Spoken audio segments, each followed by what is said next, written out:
தமிழில் கந்தபுராணம் என்பது 12ஆம் நூற்றாண்டில் கச்சியப்ப சிவாச்சாரியார் என்பவரால் எழுதப்பட்டது. சிவரகசிய கண்டத்தில் வரும் முதல் 6 காண்டங்களின் தமிழ் மொழிபெயர்ப்பே கந்தபுராணம்.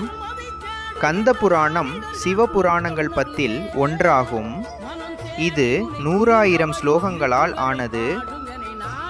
அது 6 சங்கீதைகளை கொண்டது. இதில் சங்கர சங்கீதையும் ஒன்றாகும். சங்கர சங்கீதையில் உள்ள பல கண்டங்களில் சிவரகசிய கண்டமும் ஒன்றாகும். இக்கண்டத்தில் 7 காண்டங்கள் காணப்படுகின்றன. இவற்றில் உபதேச காண்டம் தவிர ஏனைய 6 காண்டங்களின் தமிழ் தொகுப்பே கந்தபுராணமாகும்.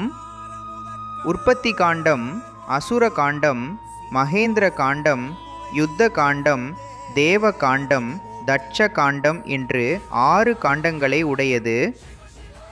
இது 135 படலங்களையும் 10,445 பாடல்களையும் உடையது.